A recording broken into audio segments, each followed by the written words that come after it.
മറ്റൊരു വളരെ പ്രധാനപ്പെട്ട വാർത്തയിലേക്ക് പോകുന്നത് CMRLന്റെ ഹർജി ഹൈക്കോടതി തള്ളിയിരിക്കുന്നു എന്നുള്ളതാണ്. എൻഫോഴ്സ്മെന്റ് ഡയറക്ടറേറ്റിന്റെ നടപടിക്രമങ്ങൾ സ്റ്റേ ചെയ്യാൻ സാധ്യമല്ല എന്ന് ഹൈക്കോടതി ഇപ്പോൾ കണ്ടെത്തിയിരിക്കുന്നു. ഹൈക്കോടതിയിൽ നിന്ന് സുപ്രധാനമായ ഉത്തരവാണ് ഇപ്പോൾ പുറത്തു വന്നിട്ടുള്ളത്. എൻഫോഴ്സ്മെന്റ് ഡയറക്ടറേറ്റിന് CMRLുമായി ബന്ധപ്പെട്ട ടി വീണയുമായി ബന്ധപ്പെട്ട മാസപ്പടി കേസിൽ അന്വേഷണവുമായി മുന്നോട്ട് പോകാം, തുടർ നടപടികളുമായി മുന്നോട്ട് പോകാമെന്ന വളരെ പ്രധാനപ്പെട്ട വിധിപ്രസ്താവം ഇപ്പോൾ ഉണ്ടാകുന്നു. രാഷ്ട്രീയമായി കൂടി ഏറെ ചർച്ച ചെയ്യപ്പെട്ട കേസിൽ എൻഫോഴ്സ്മെന്റ് ഡയറക്ടറേറ്റിന് അനുകൂലമാകുന്ന തരത്തിലാണ് ഇപ്പോൾ ഹൈക്കോടതി വിധി വന്നിട്ടുള്ളത്. എൻഫോഴ്സ്മെന്റ് ഡയറക്ടറേറ്റിന്റെ നടപടിക്രമങ്ങൾ നിർത്തിവെക്കണം, സ്റ്റേ ചെയ്യണം എന്നാവശ്യപ്പെട്ടുകൊണ്ടായിരുന്നു CMRL ഹൈക്കോടതിയെ സമീപിച്ചത്. ഇപ്പോഴിതാ ഹൈക്കോടതി ആ വാദം തള്ളിയിരിക്കുന്നു. എൻഫോഴ്സ്മെന്റ് ഡയറക്ടറേറ്റിന് ഈ മാസപ്പടി കേസിലെ അന്വേഷണവുമായി മുന്നോട്ട് പോകാം, തുടർ നടപടിക്രമങ്ങളുമായി മുന്നോട്ട് പോകാം എന്നതാണ്. അതുകൊണ്ട് തന്നെ ഇനിയുള്ള മണിക്കൂറുകൾ വളരെ പ്രധാനപ്പെട്ടതാണ്. പ്രത്യേകിച്ച് ഇപ്പോൾ എൻഫോഴ്സ്മെന്റ് ഡയറക്ടറേറ്റിന്റെ മേധാവി കേരളത്തിൽ തന്നെ തുടരുന്ന സാഹചര്യം ആണ് ഉള്ളത്. ഉന്നതതല യോഗം ചേർന്നുകൊണ്ടിരിക്കുന്നു, അഭിഭാഷകരടക്കം ഈ യോഗത്തിൽ പങ്കെടുക്കുന്നു. അങ്ങനെയെങ്കിൽ ഇനിയുള്ള നീക്കം എന്ത് എന്നത് ടി വീണയെ ചോദ്യം ചെയ്യുന്നതിന് വേണ്ടി എൻഫോഴ്സ്മെന്റ് ഡയറക്ടറേറ്റ് വിളിപ്പിക്കുമോ? ശശിധരൻ കർത്തയ്ക്ക് ചോദ്യങ്ങൾക്ക് ഉത്തരം നൽകേണ്ടതായി വരുമോ? വീണ്ടും പരിശോധനകൾ തുടരുമോ? രാഷ്ട്രീയമായി എന്തൊക്കെ പ്രതിഷേധങ്ങൾ ഉണ്ടായാലും ഈ അന്വേഷണ നടപടികളിൽ നിന്ന് പിന്നോട്ടില്ല എന്ന നിലപാട് എൻഫോഴ്സ്മെന്റ് ഡയറക്ടറേറ്റ് സ്വീകരിക്കുമോ? എല്ലാം ഈ വിധി പ്രസ്താവത്തിന്റെ അടിസ്ഥാനത്തിലാണ്. തീർച്ചയായും ഇത് വലിയ തരത്തിൽ എക്സാലോജിക് എന്ന കമ്പനിക്ക്, ടി വീണയ്ക്ക്, CMRLന് ഒരുപോലെ തിരിച്ചടിയാകുന്ന വിധി പ്രസ്താവമാണ് ഇപ്പോൾ പുറത്തു വന്നിട്ടുള്ളത്. നവമി ദിനേശാണ് വാർത്തയുടെ വിശദാംശങ്ങളുമായി ചേരുന്നത്. നവമി, ഇഡിക്ക് ഇനി മുന്നോട്ട് പോകാം, ഒരു തരത്തിലുമുള്ള നിയമപരമായ തടസ്സങ്ങളില്ല. ഇനിയിപ്പോൾ സുപ്രീം കോടതിയെ സമീപിച്ച് ഈ ഹൈക്കോടതി ഉത്തരവിന് സ്റ്റേ വാങ്ങുമോ എന്നതാണ് അറിയേണ്ടത്. പക്ഷേ ആ നടപടിക്രമങ്ങൾക്ക് ഉണ്ടാകുന്ന ഒരു സമയപരിധിയുണ്ട്. അതിനകം പോലും ഇഡിക്ക് മിന്നൽ വേഗത്തിൽ മുന്നോട്ട് പോകാൻ സാധിച്ചേക്കാം. യെസ്, ഞാൻ നവമിയിലേക്ക് വരുന്നതിന് മുമ്പ് നിയമകാര്യ ലേഖകൻ അഡ്വക്കേറ്റ് CN പ്രകാശ് ഉണ്ട്. CN പ്രകാശ്, ഇപ്പോഴിതാ CMRLന്റെ ഹർജി തള്ളിയിരിക്കുന്നു. ഇഡിക്ക് അന്വേഷണവും നടപടിക്രമങ്ങളുമായി മുന്നോട്ട് പോകാം. ടി വീണയ്ക്കും ഇത് വലിയ തിരിച്ചടിയായി മാറുകയല്ലേ? തീർച്ചയായും സിംഗിൾ ബെഞ്ചിന്റെ ഇത് സംബന്ധിച്ച വിധിയിൽ ഇടപെടേണ്ട നിയമപരമായ കാര്യങ്ങളില്ല എന്ന് കണ്ടുകൊണ്ടാണ് വിശദമായി കഴിഞ്ഞ ദിവസം ഇതുമായി ബന്ധപ്പെട്ട വാദം കേട്ടതാണ് കോടതി.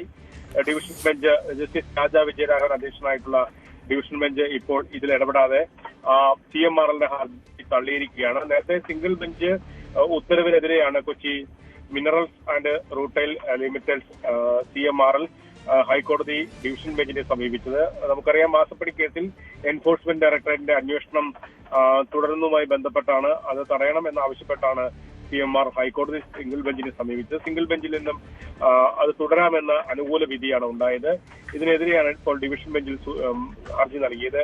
ഈ ഹർജിയും തള്ളിയിരിക്കുകയാണ്. സ്വാഭാവികമായും ഇഡിക്ക് മുന്നോട്ട് പോകാൻ കഴിയുന്ന പച്ചക്കൊടി ഉണ്ടായിരിക്കുന്നു. ഒപ്പം തന്നെ നേരത്തെ സൂചിപ്പിച്ച പോലെ തന്നെ വീണ തൈക്കണ്ടിക്ക് അടക്കമെതിരെ അന്വേഷണവുമായി മുന്നോട്ട് പോകാൻ കഴിയുന്ന സാഹചര്യം ഇഡിക്ക് സംജാതമായിരിക്കുന്നു.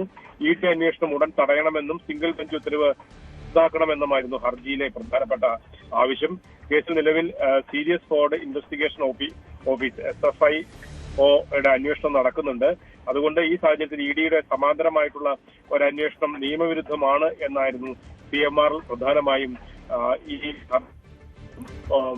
അപ്പീലിൽ പ്രധാനമായി വാദങ്ങളായി ഉന്നയിച്ചിരുന്നത്. അഭിലാഷ്, യെസ്, CMRLന് വീണ തൈക്കണ്ടിക്ക് വലിയ തിരിച്ചടി ഉണ്ടാകുന്ന തരത്തിലുള്ള പ്രസ്താവമാണ് ഇപ്പോൾ ഹൈക്കോടതിയുടെ ഭാഗത്ത് നിന്നും ഉണ്ടാകുന്നത്. ഏതെങ്കിലും തരത്തിൽ എൻഫോഴ്സ്മെന്റ് ഡയറക്ടറേറ്റിന്റെ അന്വേഷണം തടസ്സപ്പെടുത്തേണ്ട സാഹചര്യമില്ല, അതിൽ ഇടപെടേണ്ടതില്ല എന്നാണ് ഹൈക്കോടതിയുടെ ഡിവിഷൻ ബെഞ്ച് വ്യക്തമാക്കുകയും ചെയ്തിട്ടുള്ളത്. ഇപ്പോൾ നവമി ദിനേശ് കൂടി ചേരുന്നുണ്ട്. നവമി, നമ്മൾ ന്യൂസ് ട്രെൻഡ്സിന്റെ തുടക്കത്തിൽ തന്നെ സൂചിപ്പിച്ചു കഴിഞ്ഞു. ഇപ്പോൾ ഇതാ എൻഫോഴ്സ്മെന്റ് ഡയറക്ടറേറ്റിന്റെ മേധാവി അദ്ദേഹം കൊച്ചിയിൽ തന്നെ തുടരുന്ന സാഹചര്യം, അവിടെ നിർണായകമായ യോഗങ്ങൾ ചേരുന്ന പശ്ചാത്തലം, ഏതാണ്ട് ഹൈക്കോടതിയുടെ ഭാഗത്ത് നിന്നുണ്ടാകാൻ പോകുന്ന വിധിപ്രസ്താവം ഇഡിക്ക് അനുകൂലമാകുമെന്ന് തന്നെ അവർ പ്രതീക്ഷിച്ചതുമാണ്. അതുകൊണ്ട് തന്നെ ഇനിയുള്ള നീക്കങ്ങൾ അത് നിർണായകമല്ലേ?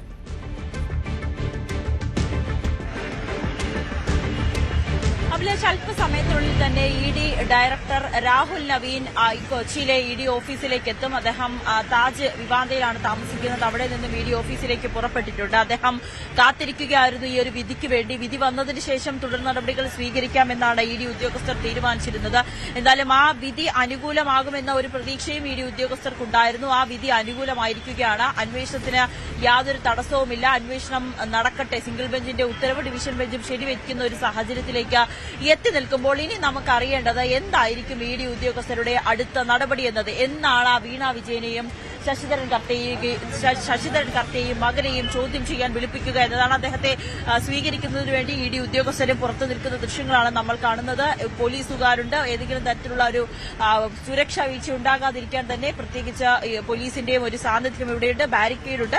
5 വർഷത്തിന് ശേഷമാണ് ഇ.ഡി. ഡയറക്ടർ രാഹുൽ നവീൻ കൊച്ചിയിലേക്ക് എത്തുന്നത്. അപ്പോൾ തന്നെ നമുക്ക് മനസ്സിലാകാം എത്രമാത്രം ഗൌരവത്തോടുകൂടി തന്നെയാണ് ഇ.ഡി. ഈ ഒരു കേസിനെ പരിഗണിക്കുന്നത്. പ്രത്യേകിച്ച് തിരുവനന്തപുരത്തുണ്ടായ അക്രമ സംഭവങ്ങൾ, ഇ.ഡി. ഉദ്യോഗസ്ഥർക്കെതിരായിട്ടുള്ള ആക്രമണം, അവരുടെ വാഹനം തല്ലിത്തകർത്തു. ഈ ഒരു സാഹചര്യം കൂടി മുൻനിർത്തിക്കൊണ്ട് തന്നെയാണ് അതീവ സുരക്ഷയോടുകൂടി അല്ലെങ്കിൽ എത്രയും വേഗം ഈ കേസിൽ തുടർ നടപടികൾ സ്വീകരിക്കുന്നതിന് വേണ്ടി തന്നെയാണ് ഇ.ഡി. ഡയറക്ടർ നേരിട്ടെത്തി ഉദ്യോഗസ്ഥരുമായി ചർച്ച നടത്തുന്നത്. ഉദ്യോഗസ്ഥർ മാത്രമല്ല അഭിഭാഷകരും ഇവിടേക്ക് എത്തിയിട്ടുണ്ട്. അഭിഭാഷകരും ചേർന്നുള്ളൊരു യോഗം, ഇ.ഡി. ഉദ്യോഗസ്ഥർ അഭിഭാഷകർ അടക്കമുള്ളവരാണ് ഈ യോഗത്തിൽ എത്തുന്നത്.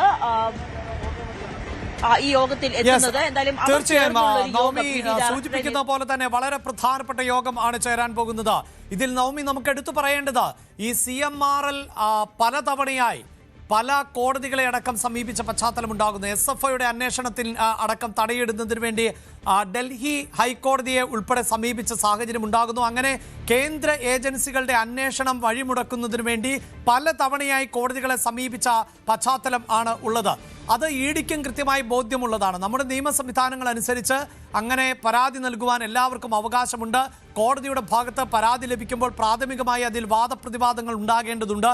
ആ ഒരു സമയപരിധി ആണ് ഇ.ഡി. അഭിമുഖീകരിക്കുന്ന വലിയ പ്രതിസന്ധി. നമുക്കറിയാമല്ലോ, കഴിഞ്ഞ ദിവസം തന്നെ ഹൈക്കോടതിയുടെ സിംഗിൾ ബെഞ്ച് ഇ.ഡിക്ക് അന്വേഷണം തുടരാൻ അനുമതി നൽകുന്നു. 24 മണിക്കൂറിനകം പ്രതിപക്ഷ നേതാവ് പിണറായി വിജയന്റെ വസതിയിൽ അടക്കം എൻഫോഴ്സ്മെന്റ് ഡയറക്ടറേറ്റ് പരിശോധന നടത്തി എന്നുള്ളതാണ്. അതായത് ഓരോ നിമിഷവും വിലപ്പെട്ടത് എന്ന് ഇ.ഡിക്ക് കൃത്യമായ ബോധ്യമുണ്ട്. ഇനി അടുത്ത സാധ്യത എന്നത് CMRLനെ സംബന്ധിച്ചിടത്തോളം സുപ്രീം കോടതിയെ സമീപിക്കുക, അടിയന്തരമായി ഹൈക്കോടതി വിധിക്ക് സ്റ്റേ വാങ്ങുക എന്നുള്ളതാണ്.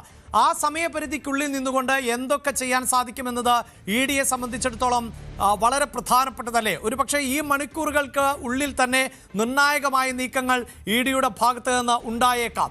ടി വീണയെ ചോദ്യം ചെയ്യുന്നതിന് വേണ്ടി വിളിപ്പിച്ചേക്കാം. ചോദ്യം ചെയ്യലിൽ വ്യക്തതയില്ല എങ്കിൽ അറസ്റ്റ് പോലെയുള്ള നടപടികൾ ഉണ്ടാകാം. ശശിധരൻ കർത്തയെയും ടി വീണയെയും ഒരുമിച്ചിരുത്തി ചോദ്യം ചെയ്യാം, വെവ്വേറെ ചോദ്യം ചെയ്യാം, കൂടുതൽ ഡോക്യുമെന്റുകൾ പിടിച്ചെടുക്കാം. അങ്ങനെയുള്ള പല സാധ്യതകളുമാണല്ലോ ഇനി മുന്നിൽ തെളിയുന്നത്. നവമി,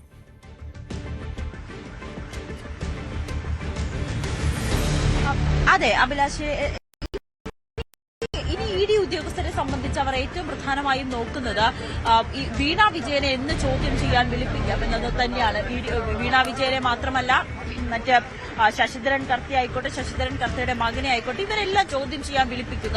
ഒപ്പം നേരത്തെ ശേഖരിച്ച തെളിവുകൾ നമുക്കറിയാം. തിരുവനന്തപുരത്ത് നിന്നും വീണയുടെ വീട്ടിൽ നടത്തിയ റെയ്ഡിൽ നിന്നും നിർണായകമായിട്ടുള്ള ചില രേഖകൾ പിടിച്ചെടുത്തു എന്നാണ് ഇ.ഡി. ഉദ്യോഗസ്ഥർ പറയുന്നത്.